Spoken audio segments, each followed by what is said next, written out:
अस्सलामुअलैकुम रहमतुल्लाहि व बरकातुहू। दोस्तों, कैसे हैं आप लोग? उम्मीद करते हैं कि आप तो हम लोग ठीक ठाक होंगे, खैरियत से होंगे। आज की वीडियो में हम कुवैत की कुछ बड़ी और इम्पोर्टेंट खबरें जो आ रही हैं वो आप लोगों के साथ शेयर करने वाले हैं। तो अगर आप कुवैत में रहते हैं, कुवैत के हालात वाक़यात से बाखबर रहना चाहते हैं तो इस वीडियो को आप शुरू से लेकर आखिर तक ज़रूर देखें, क्योंकि ये वीडियो आप लोगों के लिए काफ़ी ज़्यादा बड़ी और इम्पोर्टेंट होने वाली है। पहली अपडेट ये है कि कुवैत में एक और नए कानून का ऐलान किया गया है और इसमें बताया ये गया है कि कुवैत कैबिनेट के जो मंत्री हैं उनके द्वारा एक फ़ैसला लिया गया है और इस फैसले में कहा यह गया है कि जो लोग वैक्सीन की एक डोज लगवाए होंगे उन लोगों को कुवैत के अंदर एंट्री नहीं दी जाएगी, जबकि जो लोग कुवैत मिनिस्ट्री ऑफ हेल्थ की तरफ से जो अप्रूवल वैक्सीन है उसकी डोज लगवाए होंगे तो उन लोगों को ही सिर्फ एंट्री करने की परमिशन दी जाएगी, जिसमें Pfizer, AstraZeneca, Moderna, Johnson and Johnson शामिल है। इन 4 कैटेगरी की वैक्सीन में से अगर आप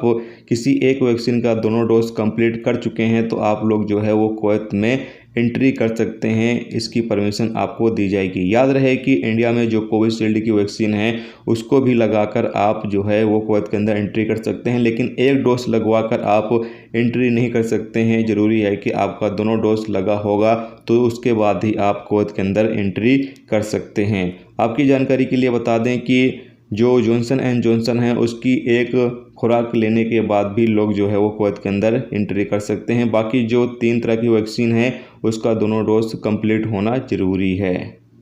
इसके अलावा अगली अपडेट ये है कि कुवैत में जो 15 साल यानी 12 से 15 साल के बच्चे हैं वो अगर 1 अगस्त तक कुवैत को छोड़ना चाहते हैं तो वो कुवैत को छोड़कर जा सकते हैं, जबकि 1 अगस्त से जो 12 से 15 साल के बच्चे हैं अगर वो एंट्री करना चाहते हैं तो ज़रूरी है कि उन्होंने भी वैक्सीन की डोज लगवा ली होगी, तो उसके बाद ही उनको कुवैत के अंदर एंट्री दी जाएगी। इसके साथ ही आपको ये बता दें कि कुवैत में जो लोग इस वक्त मौजूद हैं आप लोग कोशिश करें कि दोनों वैक्सीन का डोज लेने के बाद ही आप अपने देश छुट्टी पर जाएं, क्योंकि दोनों वैक्सीन का डोज अगर आप ले लेंगे उसके बाद आप छुट्टी पर जाते हैं तो आपकी जो वापसी है वो काफ़ी ज़्यादा आसान हो जाती है। और अगर आप एक डोज लेकर जाते हैं तो रूल्स जो है वो लगातार चेंज किए जा रहे हैं, बाद में आपको वापसी करने में काफ़ी ज़्यादा दिक्कत हो सकती है। तो इसलिए आप लोग जो है वैक्सीन की दोनों डोज लगवा कर ही कुवैत से आप अपने देश का सफ़र करें।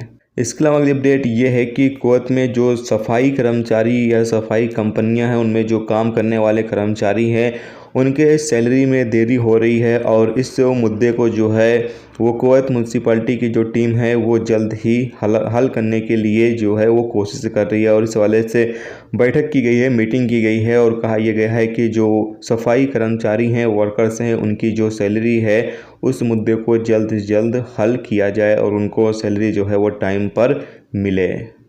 इसके अलावा अगली अपडेट ये है कि कुवैत में पिछले 24 घंटे में 1836 नए कोरोना वायरस के मरीज रिकॉर्ड पर आए हैं, जबकि पिछले 24 घंटे में 8 लोगों की मौत हुई है और 1677 लोग ठीक हुए हैं। पिछले 24 घंटे में 14,887 लोगों का टेस्ट किया गया है, जबकि इस वक्त कुवैत में 18,596 केस एक्टिव हैं जिनका इलाज चल रहा है, जबकि 296 केस ऐसे हैं जो आईसीयू में हैं। अभी कुवैत के अंदर जो कोरोना वायरस के केस हैं वो भी लगातार बढ़ रहे हैं, तो आप लोग जो है वो थोड़ा एहतियात बरतें, क्योंकि केस बढ़ेंगे तो दिक्कतें जो हैं वो लोगों को ही फेस करनी पड़ेंगी। सरकार जो है वो पाबंदियाँ लगाएगी और जिसके बाद लोगों को ही दिक्कतें होंगी। तो तमाम लोग जो है वो एहतियात बरतें ताकि आप लोगों को दिक्कत का सामना ना करना पड़े। तो ये दोस्तों आज की कुवैत की कुछ बड़ी और इम्पोर्टेंट खबरें जो आप लोगों के साथ शेयर की गई। तो उम्मीद करता हूँ ये वीडियो आपको पसंद आई होगी। पसंद आई वीडियो को लाइक और शेयर जरूर करें। चैनल पर नए हो चैनल को सब्सक्राइब कर लें, क्योंकि यहाँ पर आपको कुवैत के हवाले से जो भी ताज़ा तरीन अपडेट, ताज़ा तरीन जानकारी होती है वो आप लोगों के साथ शेयर की जाती रहती है। चलिए फिर मिलते हैं नेक्स्ट टॉपिक के साथ। जब तक रखिए अपना ख्याल, ओके, खुदा।